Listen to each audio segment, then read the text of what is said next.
Assalamualaikum warahmatullahi wabarakatuh. Yang terhormat Bapak Fadil Ahmad Junaidi, SKM MPH, selaku dosen pengampu dari mata kuliah Aplikasi Komputer Dasar.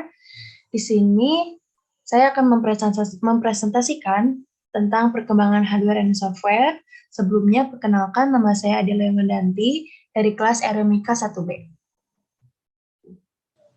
Yang pertama ada pengertian hardware. Hardware atau perangkat keras yaitu peralatan atau perangkat yang dapat dilihat serta disentuh serta dapat dirasakan dengan sentuhan tangan. Cara kerja dari hardware ini sangat tergantung pada software, karena perintah yang dijalankan berdasarkan atas perintah software. Lalu, hardware secara fisik itu terdiri dari atas 3 jenis. Yang pertama, perangkat masukan atau input device. Perangkat masukan ini berfungsi untuk memasukkan data, baik berupa teks, foto, maupun gambar ke dalam komputer. Contoh perangkat input yaitu keyboard, mouse, scanner, dan lain-lain. Yang kedua, perangkat keluaran atau output device. Perangkat keluaran dipergunakan untuk menampung serta menghasilkan data yang dikeluarkan. Contohnya monitor dan printer. Yang ketiga, perangkat pengolahan data atau prosesor. Perangkat pengolahan data dipergunakan untuk mengelola data. Pengolahan data meliputi unit pengolah pusat atau CPU atau dari singkatan Central Processing Unit dan juga microprocessor. Perkembangan hardware ini sendiri terbagi menjadi 5 generasi. Generasi pertama yaitu ditandai dengan munculnya ENIAC atau Electronic Numerical Integrator and Computer pada 5 Juni 1943. Ciri-ciri dari generasi pertama yaitu komponen yang digunakan berupa tabung hampa udara atau vacuum tube untuk sirkuitnya. Ukuran fisik komputer besar sehingga memerlukan ruangan yang luas, prosesnya lambat, memerlukan daya listrik yang besar, program hanya dapat dibuat menggunakan bahasa mesin, memerlukan pendingin karena mudah panas, memiliki penyimpanan yang kecil.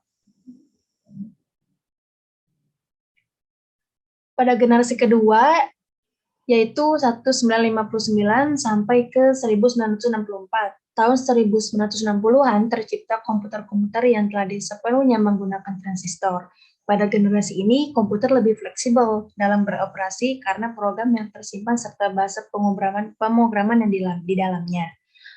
Ciri dari generasi kedua yaitu program dibuat dengan high level language atau bahasa tingkat tinggi, contohnya seperti COBOL, Fortran, dan Algol. The algorithmic language. Lalu daya listrik yang dibutuhkan lebih sedikit. Ukuran fisiknya lebih kecil jika dibandingkan dengan komputer generasi pertama. Pada generasi ketiga, yaitu pada tahun 1964 sampai 1970, penggunaan transistor yang lebih fleksibel pada komputer generasi kedua menghilangkan popularitas dari tabung vakum. Ciri dari generasi ketiga ini yaitu penyimpanan luar yang digunakan bersifat random access, yaitu dengan disk magnetik yang memiliki kapasitas besar, yaitu jutaan karakter. Dapat beroperasi dengan daya listrik lebih rendah daripada komputer generasi kedua sehingga lebih hemat. Yang ketiga, dapat melakukan komunikasi data dengan komputer lainnya. Yang keempat, harganya menjadi lebih murah dibanding dengan komputer generasi sebelumnya. Pada generasi keempat, yaitu pada tahun 1970, generasi ini ditandai dengan munculnya chip Intel 4004 pada tahun 1971 yang dapat dimasukkan ke seluruh komponen sebuah komputer. Kemudian muncul juga microprocessor yang digunakan untuk menjadi andalan sebagai program sehingga dapat memenuhi seluruh kebutuhan yang diinginkan yang tidak lagi digunakan pada komputer saja, tapi oven, televisi, hingga mobil dengan sistem electronic fuel injection. Tahun 1981 mulai diperkenalkan PC atau personal komputer yang dapat digunakan di kantor, sekolah, hingga rumah. Generasi kelima atau terakhir, pada generasi ini munculnya kemampuan pemrosesan paralel yang akan menggantikan model von Neumann. Model tersebut akan mampu melakukan koordinasi CPU dalam jumlah yang banyak dan bekerja secara serentak. Selain itu, adanya teknologi superkonduktor yang membuat aliran elektrik tanpa hambatan sehingga mempercepat kecepatan informasi. Sebelumnya, perkembangan hardware komputer semakin cepat dari yang sederhana sampai ke hardware yang paling kompleks. Namun, dilihat dari sejarahnya, Perkembangan komputer diawali oleh kebutuhan manusia untuk melakukan pemrosesan data secara lebih mudah, walaupun prinsip itu tetap berlaku. Namun akhir-akhir ini kelihatannya perkembangan hardware komputer yang mampu menciptakan kebutuhan-kebutuhan dan peluang baru. Yang selanjutnya yaitu tentang software. Software atau perangkat lunak merupakan data-data yang terdapat pada sebuah komputer yang diformat kemudian disimpan secara digital.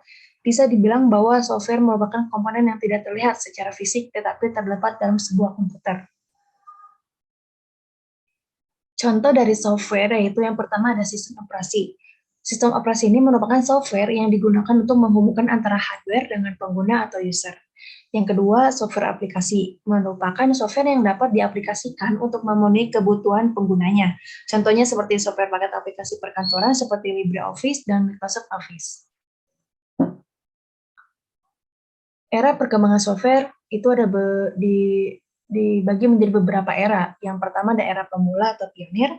Bentuk perangkat di era ini tuh lunak pada awalnya, yang merupakan sambungan-sambungan kabel ke antar bagian dalam komputer. Pada era ini merupakan pada perangkat lunak merupakan satu kesatuan dengan perangkat kerasnya. Yang kedua ada era stabil. Pada era stabil ini penggunaan komputer sudah banyak digunakan, tidak hanya oleh kalangan peneliti dan akademis saja, tetapi juga di kalangan industri seperti perusahaan. Pada era ketiga itu ada era mikro. Era mikro ini sejalan dengan semakin luasnya PC atau personal komputer dan jaringan komputer di era ini. Perangkat lunak juga berkembang untuk memenuhi kebutuhan perorangan. Perangkat lunak dapat dibedakan menjadi perangkat lunak sistem yang bertugas menangani internal dan perangkat lunak aplikasi yang digunakan secara langsung oleh penggunanya untuk keperluan tertentu. Automatisasi yang ada di dalam perangkat lunak mengarah ke suatu jenis kecerdasan buatan. Yang keempat yaitu era modern atau era saat ini yang perangkat lunaknya sudah terdapat di mana-mana, tidak hanya pada sebuah superkomputer dengan 25 prosesornya, sebuah komputer genggam pun telah dilengkapi dengan perangkat lunak yang dapat disinkronkan dengan PC. Nah, lalu peran komputer dalam dunia kesehatan itu apa? Nah, manfaat yang didapatkan dari komputer dimulai pada akhir tahun 1960 sampai 1970-an. Pada masa itu dunia kedokteran dan keperawatan mulai ada catatan di dalam komputer. Harapannya dengan adanya data di dalam komputer dapat dengan mudah untuk mengeluarkan data-data yang diinput menjadi sebuah laporan. Peran komputer pada zaman sekarang sangat penting. Dengan adanya komputer, manfaatnya dirasakan tidak hanya oleh user atau penggunanya, tetapi juga dirasakan oleh instansi seperti itu.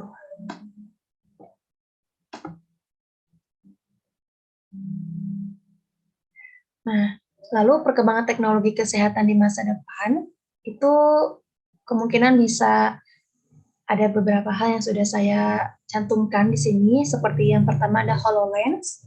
HoloLens itu merupakan headset buatan Microsoft yang bisa melihat anatomi tubuh manusia secara hologram. Yang kedua ada lensa kontak Google, ini berupa lensa kontak yang bisa mendeteksi gejala diabetes. Lalu yang ketiga ada 3D medical printing, itu dengan teknologi ini tuh pasien yang lengan atau kakinya harus diamputasi kini bisa memiliki lengan atau kaki baru yang lebih manusiawi. Yang keempat ada 3D printed drugs. 3D printed drugs itu bisa memudahkan atau bisa membuat praktis obat-obatan yang bisa langsung dicetak menggunakan 3D printed drugs ini. Yang kelima itu ada 3D printed organs. Di sini hampir sama seperti yang 3D medical printing, namun di 3D printed organ itu bisa organ dalam tubuh juga bisa diciptakan oleh teknologi ini. Lalu yang keenam ada iKnife.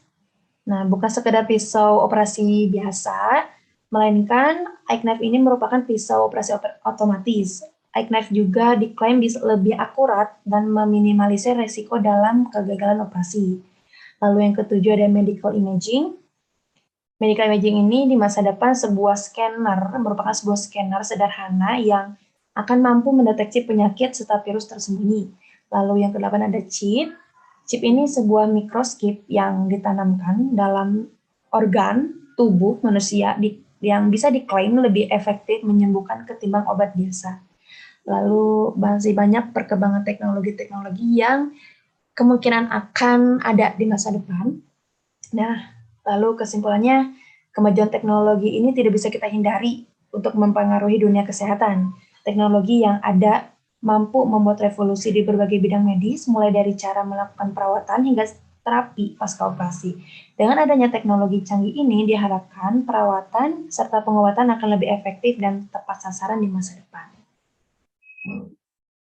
Baik, terima kasih. Mungkin sekian yang bisa saya sampaikan, kurang lebihnya mohon maaf. Wa taufiq wa hidayah. Wassalamualaikum warahmatullahi wabarakatuh.